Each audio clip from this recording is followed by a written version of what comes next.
Écrivain. Que ma langue soit comme la plume d'un habile écrivain. Vous voyez? Des paroles pleines de charme bouillonnent dans mon cœur. Il sent cela dans son cœur. Il vit la présence forte de Dieu dans son cœur. Et par les paroles de l'Éternel qui bouillonnent dans lui. Il dit que sa langue soit comme la plume d'un habile écrivain. Amen. Que le nom de Dieu soit béni. Amen. La tangibilité de l'Esprit de Dieu se ressent ici. Se ressent ici. Amen, amen. Ézéchiel chapitre 3, verset 14.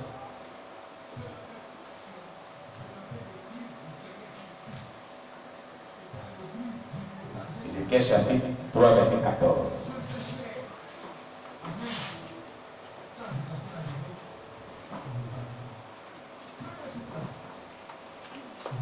Amen.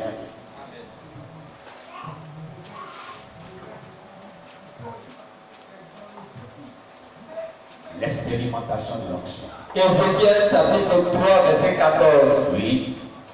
L'Esprit m'enleva et m'emporta.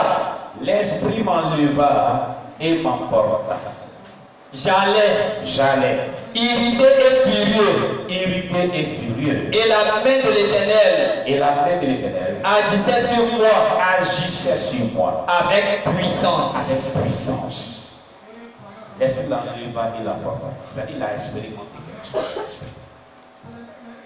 C'est la tangibilité de l'onction de Dieu. La main de l'Éternel était sur lui, agissait avec puissance. Voici encore quelques différentes manières que l'onction de Dieu se manifeste. L'Esprit l'a enlevé et l'a emporté. Et la main de l'Éternel était sur lui et agissait avec puissance. Il ressentait cela, il vivait cette tangibilité. C'est qu'il l'Esprit qui le vivait. Il a vécu. Donc il y a des personnes que Dieu visite de cette manière puissante. Qui expérimentent la présence de Dieu, la tangibilité de l'onction de cette manière. Alléluia. Gloire à Jésus. Dieu se manifeste dans la vie des gens d'une manière ou d'une autre selon sa souveraineté. Mais lorsque le cœur est disposé, le cœur est sincère, le cœur le cherche véritablement comme lui-même le veut, alors il se manifeste de cette manière, d'une manière ou d'une autre, pour nous donner la joie. Alléluia. Qui a une fois manifesté, qui a une fois expérimenté la manifestation de la puissance de Dieu dans sa vie, qui n'a jamais oublié. Il ne dit pas là où tu as vu Jésus de l'âme et tu fuis là. Vous voyez, il y a quelques personnes qui ont oublié. Alléluia. Il va falloir chercher la face de Dieu. Chercher Dieu profondément. Chercher à aller en eau profonde avec Dieu. Chercher à être dans sa présence. Et demandez-lui vraiment, je veux voir ta gloire. Je veux te voir manifester dans ma vie. De manière inoubliable. Comme jamais je l'ai ressenti avant. Et cette fois-ci, quand tu descendras dans ma vie, que tout ce que nous n'avons pas ton nom, on sera vers toi. Et libère ma vie de tout ce qui peut vraiment empêcher d'accomplir ta volonté journalière et pour toujours. Faites une telle prière. Dites à Dieu de répéter sa grâce, la manifestation de la tangibilité de son onction dans votre vie comme jamais vous l'avez expérimenté. Au point que ce qui nous donne pas son nom dans votre vie soit aligné par cette présence d'onction de Dieu et que vous donne la faculté spirituelle de demeurer et de vivre ta volonté jour pour jour jusqu'à ce que vous quittez la terre. Si vous priez de tout cœur de cette manière, que vous insistez par la foi de Jésus-Christ crucifié. Vous allez rendre témoignage. Amen. Amen. Il y avait un jeune homme qu'on avait lancé un sort dans son corps. Et ce, depuis 18 ans. Et ce soir, un miracle était dans son corps. Il était dans le monde païen, il allait partout sur les médiums, les magiciens, les féticheurs, les marabouts, partout. Il n'a pas eu gain de cause. Il s'est converti en Jésus-Christ. Et on l'a dirigé vers le département de délivrance complet pour lui. Puis ils ont prié, gêné, prié. D'après ma fille Emmanuela, il rendait témoignage hier, il faut y témoigner.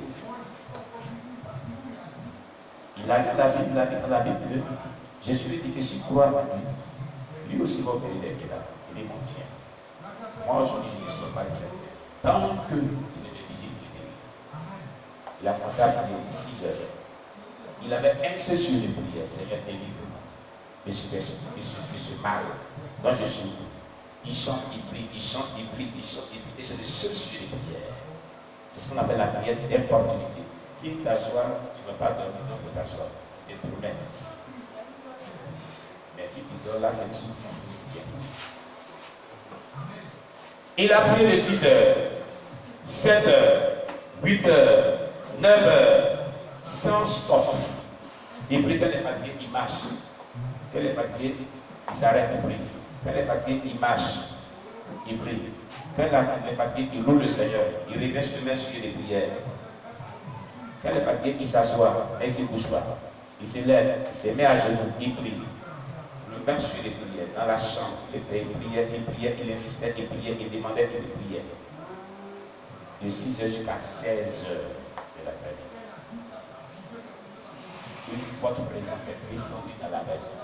Et l'a visité, et l'a fait connaître du corps.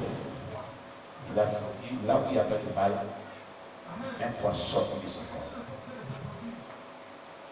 La douleur de cette maladie incurable avait disparu.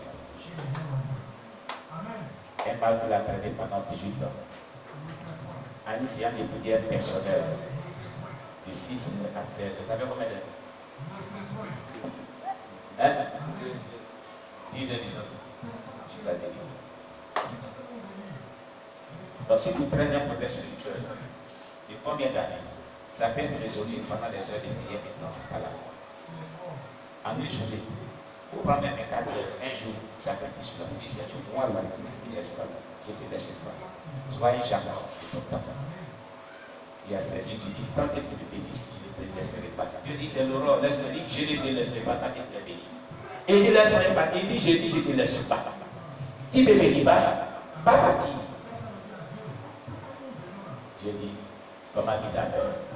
Il dit, c'est moi, j'adore. Il dit, Adam. Jacob. Désormais, on ne t'appelle pas Jacob. Parce que tu as habitué les hommes, tu les as vaincus. Non seulement, mais tu as habitué à Dieu et tu as vaincu. C'est écrit dans notre Bible. C'est le seul que tu as dit qu'il les a vaincus. Mais bon, moi aussi, vraiment, cette affaire-là. C'est ça qui est là. On acclame le Seigneur Jésus-Christ. Alléluia! Et depuis ce jour-là, tu as traduit son nom à Israël. D'où vient le nom Israël? C'est à partir de ce combat nocturne avec Dieu. C'est pour ça qu'ils sont invaincus. Ils sont invaincus. Vous ne pouvez pas les vaincre. Le nom Israël provient de celui qui a vaincu Dieu. Tu vas le vaincre où? Il s'efface contre Dieu, tu vas le frapper jusqu'à Dieu le prend. Parce que son nom a une histoire. Le nom Israël a une histoire. Israël n'est pas venu comme ça, dans le beau chemin. Israël est venu de par une lutte avec Dieu. Israël est venu le vainqueur, le conquérant, le guerrier, le combattant, qui ne lâche pas prise, sans la victoire. Même s'il est mortellement atteint, il ne lâche pas prise. C'est ce qui s'est passé cette nuit-là. Dieu l'a frappé jusqu'à la hanche a été déboîtée. Mais il tenait Dieu. Malgré sur cette douleur, il le tenait. Il dit, laisse pas partir moi-même. Il ne te laisse pas partir, mon ami. Tu vas te déboîter la hanche, Jacques a dit comme ça. Tu ne me bénis pas, tu ne vas pas quelque part. Je ne te laisse pas. Je dis, ah, si il déboîte la hanche, il va ma douleur, il va laisser. Il a déboîté la hanche, malgré que ça fait mal, il l'a attrapé. Il dit, laisse-moi. Où ça? Après m'avoir déboîté. Tu ne me bénis pas, tu ne vas pas. Il dit, bon, d'accord. Alors, comment tu t'appelles? Je m'appelle Jacob. Désormais, on t'appellera pas Jacob, on t'appellera maintenant Israël. Parce que tu as lutté les hommes, tu as vaincu les hommes. Tu as lutté avec Dieu, tu as vaincu Dieu. Il dit, voilà, tu peux te laisser battre. Il a laissé battre. Et c'était l'aurore. Les jours s'est levé. Et quand il est sorti de ce combat, il boitait à l'ange. Il boitait à l'ange. Mais c'est une bataille féroce. Donc vous devez faire une bataille féroce. Jésus dit, vous n'avez pas encore lutté jusqu'au sang. Vous êtes découragé.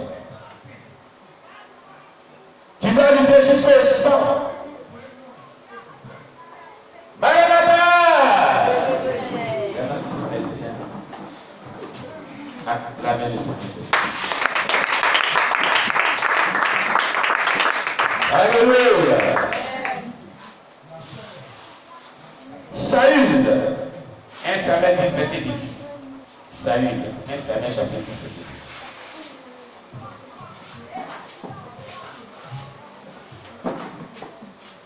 Gloire à Jésus.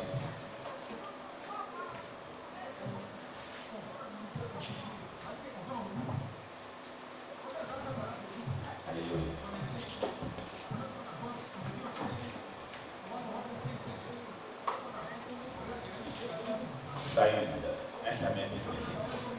1 Samuel 10, le verset 10. 1 Samuel 10, le verset 10. Lorsqu'il arrivait à Gibéa, voici, une troupe de prophètes vint à sa rencontre. Une troupe de prophètes vient à sa rencontre. L'Esprit de Dieu le saisit. L'Esprit de Dieu le saisit. Et il prophétisa. Au milieu d'eux. Voilà la particularité de l'Esprit. L'onction. La saisie. Quand on dit saisie quelqu'un, c'est ce que c'est. On ressent. C'est là. Amen. L'Esprit de Dieu le saisit. Et il commence à prophétiser. Amen. Amen. Au milieu de cette troupe de prophètes. Il n'est pas prophète. Mais apporte les déclarations prophétiques de Saül sur sa vie. Il lui dit, quand tu vas partir, tu vas trouver une troupe de prophètes. L'Esprit de Dieu saisira pour prophétiser. Voilà les signes. Il donne une révélation comme roi. Il est allé, il a trouvé la troupe des prophètes, effectivement. L'Esprit de la saisi, il a commencé à prophétiser. Samuel était un prophète authentique. Tout ce qu'il disait là, ça accomplissait comme ça. Tac, tac, tac. Il était beaucoup craint. En Israël, quand on dit Samuel est venu faire un holocauste. Et quand on sort la trompette, tout le monde vient. Parce que ce n'était pas n'importe qui. Quand on dit Samuel est dans la Bible, Samuel le prophète, tout le monde vient. Quand on dit Esaïe passe. Ce n'est pas des prophètes ou qu'on a de nos jours aujourd'hui même. Prophète vagabond là. Un prophète, on ne le voit pas comme ça. Il était toujours dans le lieu secret. Il ne sort pas. Il sort quand il y a un message de Dieu. Il sort quand sans parler de la part de Dieu.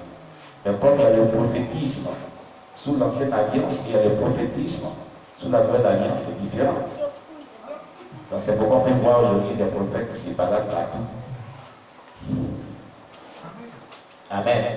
Amen. Quand même Agabish, le prophète, ne se baladait pas partout. Alléluia. Amen. Ah oui, hein.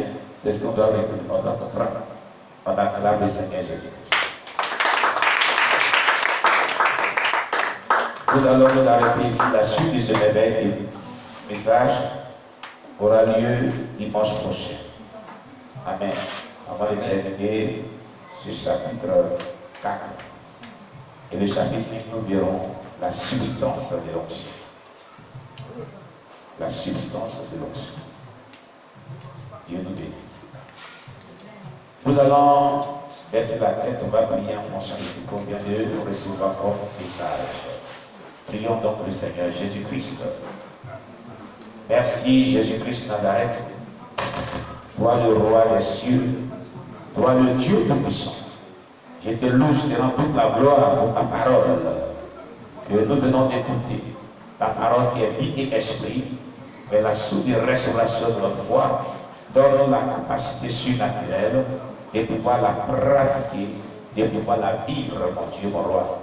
Car la chose la plus importante que tu attends de nous, c'est que nous puissions marcher selon ta parole, que nous venons vraiment d'écouter.